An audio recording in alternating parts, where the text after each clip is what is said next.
Hi, lovely people. How are you today? My name is Dreya. I'm with Platinum Black Services, and today I just wanted to go over a quick tip on naming your corporation the right way. So, just in case you are in this part of your journey in starting a business, I just want to help you kind of go through this little hump because if you do not name your corporation the right way, you can face the state rejecting your articles of incorporation and then you'll have to start that process all over again. So I want to save you some time in doing this step the right way. And I have a client right now who is starting a business now. They don't want to go back to work. I don't blame them. We've had a year home, working from home during COVID. And, the new norm is starting to set in where a lot of people just want to work for themselves. They don't want to go back to an office and work for an employee and punch a clock in. Who can blame them? I'm one of them. So let's jump right into it. So, again, a quick introduction. My name is Dreya. Hey, I'm with Platinum Black Services. I have been running this company for the past, I want to say 15, 20 years. Started off doing bookkeeping for various clients in various industries. And then I wanted to kind of help out people on a more larger scale in starting a business. That's my passion. That's what I like to do, including I've owned a couple of other businesses in the past. And again, my mission is to help you start a business quickly and find profitable income streams because that's what it's about. You want to support yourself, you want to be happy, and you want to get your time back. All right. So my goal today is to help you do three things. And that is to help you name your corporation appropriately according to the state regulations. Each state has its own rules and requirements to follow. To learn where to go online in order to see if your business name is available to use within your state. And last, how, to do a business name search within your state. Now, as we go on, I first want to stop and do a pause and go over kill some myths about starting a corporation because I'm pretty sure a lot of you have weighed the options of starting an LLC versus a corporation. And either one, to be honest, is great to do. My only thing is an LLC is basically considered a disregarded entity in the eyes of the federal government. It's not a bad thing, but there are just some tax advantages and things that you don't get to have as an LLC versus a corporation unless you started an LLC and claimed to be a corporation or to be treated and taxed as a corporation, which I don't know. To me, it sounds kind of silly. You might as well just go ahead and be a corporation. That's just my personal opinion. But again, there's no right or wrong reason, and it still works out in the end, depending on, what you do and what you choose. So the first myth killer is you don't need, you might think you need a lot of money, but you don't need a lot of money to start a corporation. Not at all. The key thing, though, to starting a corporation is you just got to be very organized, especially from the beginning. So you're going to have corporate documents like articles of incorporation, your bylaws, and shareholders agreements, things like that. You want to just be very, very organized with those. Those are so important for tax season, tax time. And, hopefully you're not audited, but in case you are, you want to have those forms on hand and in order. Your books, your bookkeeping, your financial statements. My suggestion, I strongly recommend soon as you open up a business checking account or savings account or both, also run to your store or go online on Amazon and buy QuickBooks because the first dollar that you deposit into your bank it needs to be recorded, and then going forward it needs to be maintained. You have to track every single dollar that goes in and out of your business, and you don't want to wait until the last minute to kind of scramble around and get things in order, but it's just essential to make sure that you have everything in order, and then of course collect all your statements and keep those filed away.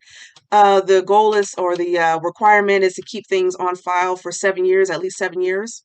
And then receipts. And of course, that's where your tax deductions come in. You want to make sure that you're saving a receipt for any and every expense business related and that qualifies as a tax deduction for your business. The next myth killer is you are not required to pay dividends. I think a lot of people decide to go the LLC route is because if I go the corporation route, oh, I'll be taxed twice. And that's not true because corporations, yes, they do pay dividends, but they're not required to pay dividends. That's just an incentive, which is used to kind of keep shareholders investing, pouring capital into the company, keeping it going. And by that time, if you're looking to pay dividends, by then you should have a really good CPA or CPA firm that's helping you through that process and knowing, how to be taxed and how to, get some benefits and kind of save you on that. And then the last myth killer is, oh, you have to be this, you shouldn't start a corporation unless you're, at the level of a Fortune 500 company. Again, that's not true. Every Fortune 500 company is doing the exact same thing that you're doing when you're starting your corporation. Don't let that intimidate you because you don't have to be a big name, a big brand right off, from jump. Even the founder of Apple started in his garage. So you don't have to, be on the same level as the big boys. You just need to start. And, the only difference is that they've been a corporation a lot longer. That's it. Okay, so general naming requirements for corporations, and this is just general across the board for any state in the United States. And that is you cannot use words that may mislead the public into thinking that the company that you're forming is formed other than for the purpose or the purpose listed or stated on your articles of incorporation. And there's about 4 rules to go over that goes into more detail about that. But just in general, you cannot start a business and list on your articles of incorporation that, hey, my business is like a professional commercial cleaning services. And then the next day you want to start a restaurant and use the same name. Nope, that's not going to fly. That's not going to work. All right, so the first rule in naming your corporation, you cannot imply that your corporation is a government entity, financial institution, or any other agency regulated by law without authorization. I'm sorry. So there are restricted words in general that you cannot use, such as bank, savings. You cannot say that your corporation is a trust or insurance company, a credit union, cooperative, etc. You just have to, go and read the forms for filing out a business for your articles of incorporation, and it'll give you a list of names that are restricted. But this is pretty much the general rule. Unless you are authorized and given permission to claim that your business is or one of these things, you cannot use that and you will be denied. Your application will be denied. All right, rule number 2, you cannot imply that your business offers professional services, which requires appropriate licensing by the state. So restricted words like CPA, engineer, attorney, things like that. You cannot say that you offer professional services as a certified public accountant, engineer, attorney, so on and so forth, if you are not licensed. Point blank, period. You cannot do that. That's illegal. And third rule, and we're going to expand the third rule a little bit more, which is you must use words that are distinguishable and not the same as or deceptively similar from another business name. Okay, so basically there are just rules in place that say if someone has this name already registered, you cannot register under that same name or something similar or close to it, which will again confuse the public into thinking that you are a different company or something of that nature where it confuses the public and they don't know who is who. In the state as well. All right, so good example. You cannot use punctuation, contractions, or abbreviations. They do not distinguish one name from another. And we're going to go through 6 quick examples. As you can see, example number 1, night and day is not distinguishable from night and the symbol day. It's just not. Number 2, Hill Supermarket is not distinguishable from Hills with apostrophe S supermarket. Still very, very similar, very close. Number 3, play, kind of like an abbreviation, P.L.A.Y. Inc. is not distinguishable from just saying the word play, Inc. Number 4, barnstormers is not distinguishable, from barnstormers with barn-stormers. Same thing. The state will not approve that name for you. Number 5, do not stop ink is not distinguishable from don't stop ink. Again, we're using that contraction from do not to don't. They're not going to accept it. It looks too similar. And last, Mr. Coffee, where you're spelling Mr. Mister LLC, it's not distinguishable from Mr. if you use the abbreviation or the prefix Mr. Mr. Period coffee. Again, it's too similar. They're not going to allow that and let you form a corporation under that name.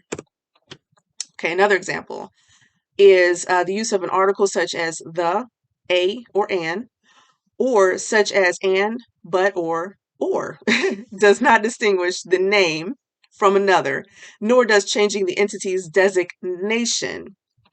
So the first one, the first example, the big company, is not distinguishable if you want to use a big company. See, you cannot interchange the with a. It's not acceptable.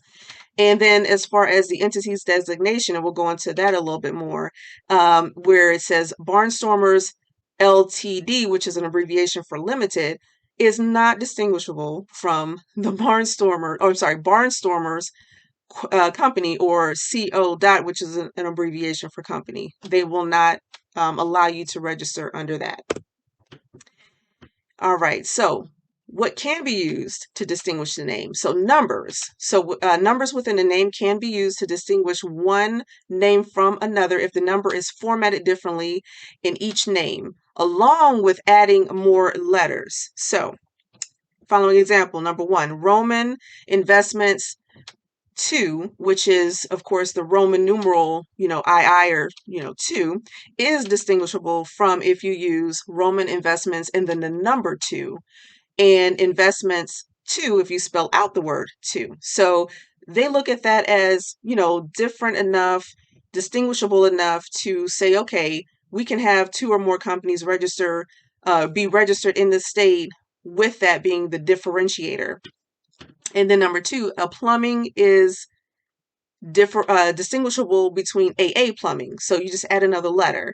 Again, another example with the third example is ABC is distinguishable from AABC, ABBC, ABCC, ABCD, and AABBCC. They're all distinguishable from one another, and the state will allow you to register under those names.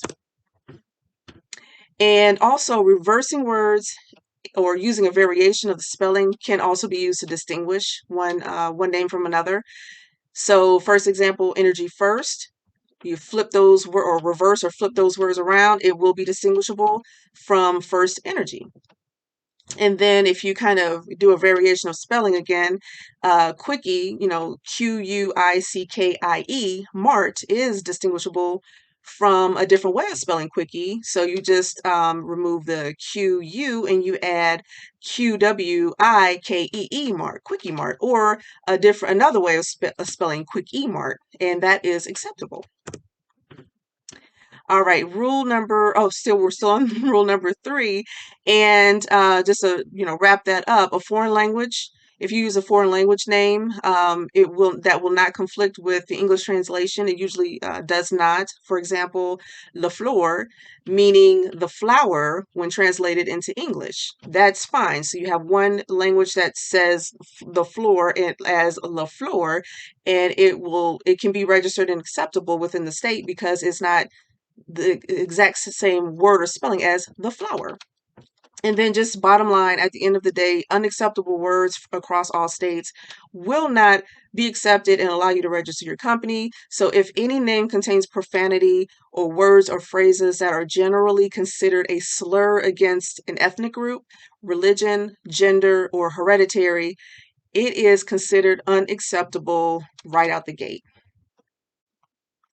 Rule number 4, in naming your corporation, the name must always include an expressly authorized suffix, often referred to as an entity's designator or entity indicator. So for the state of New Hampshire, if you are forming a corporation there, you can use one of the long suffix or abbreviations listed below, such as corporation, incorporated, or limited, or short for Corp, Inc., or Ltd. Now we're going to go on to the fun part and switch screens in a few seconds and go to a website for to search for the business name availability, which is the New Hampshire Secretary of State's website. There, I'll show you how to do a business name search to see if the name is available or not. All right, so now here's the fun part. And I went online and pulled up e-secretaryofstate.com. This is a great reference tool to use if you want to look for specific quick links for the Secretary of State by state, forms that will help you establish your business, or what we're about to do here, and that's do a name search or an entity search to see if your business name is available. Okay, so let's go ahead and scroll down and find New Hampshire. Here we go, New Hampshire. And we're going to click on the link that says Entity Search. All right.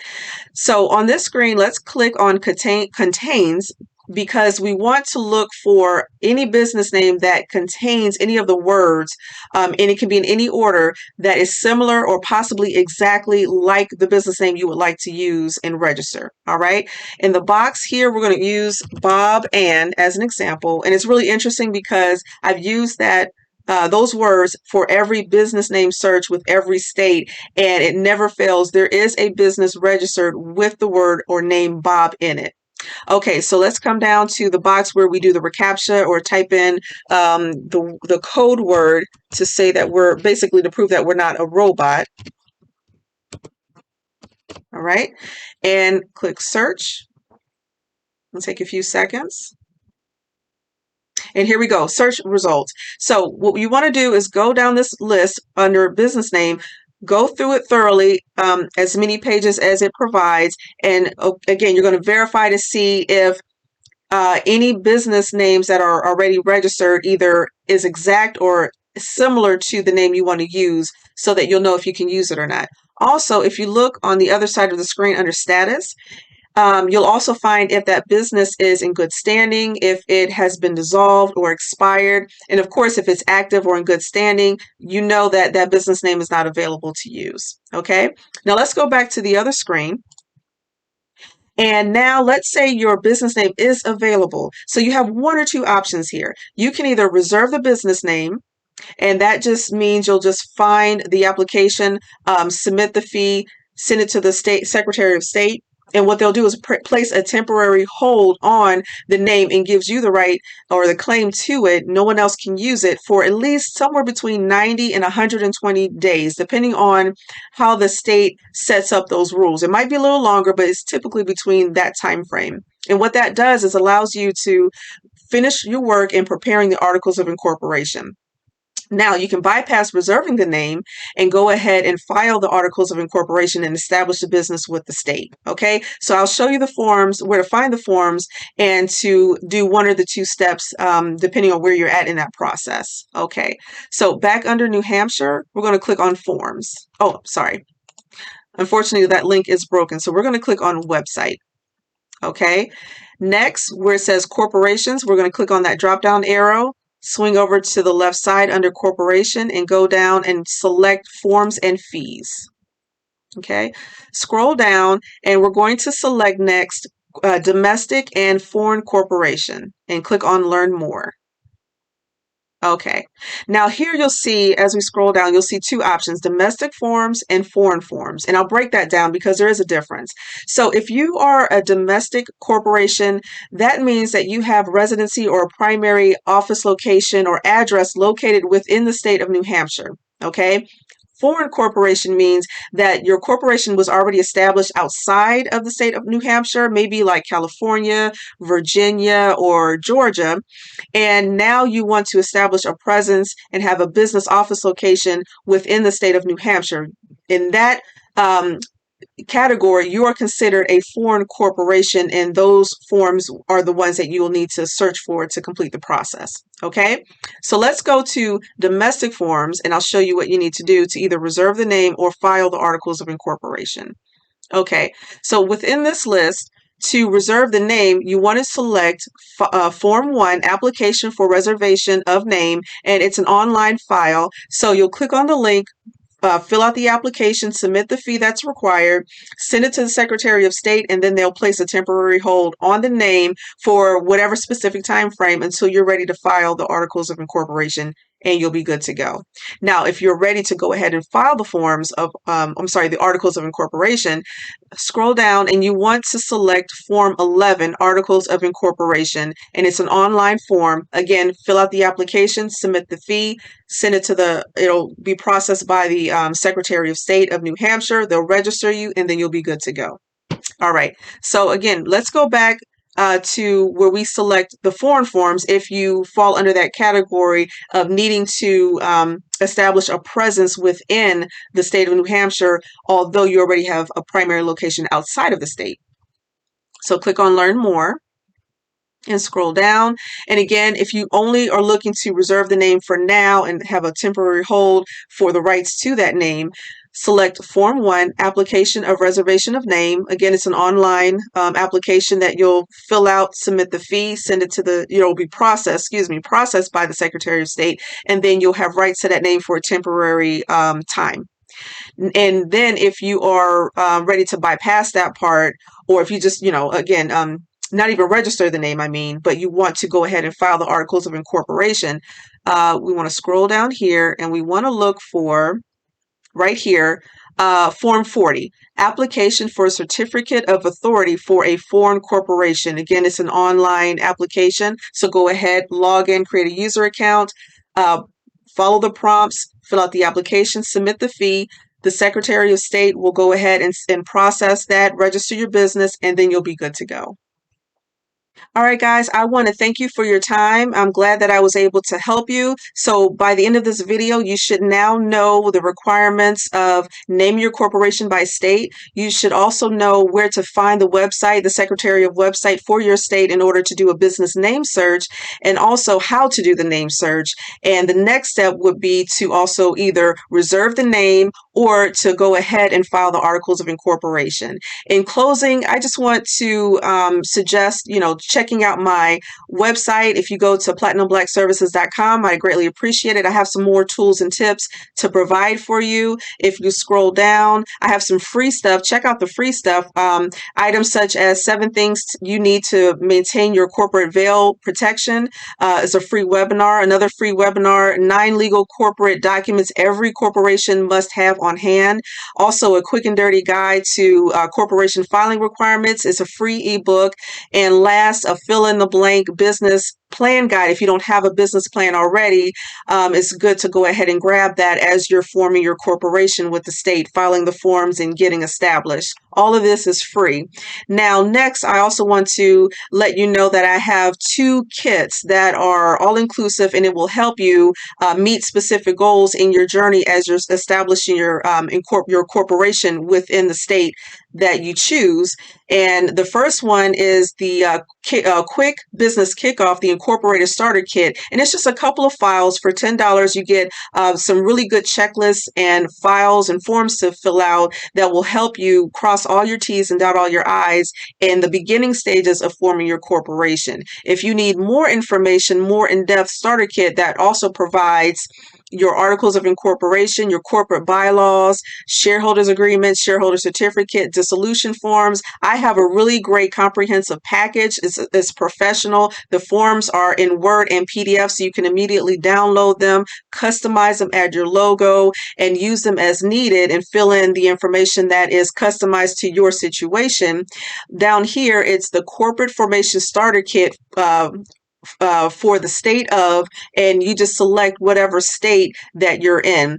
Right now, I have a special offer. It's if you use the code START NOW, you'll get $60 off. Currently, a kit is $99. You receive over 150 forms. Again, they're all downloadable and easy and quick to use. But right now, with $60 off, I'm giving you a discount of $39.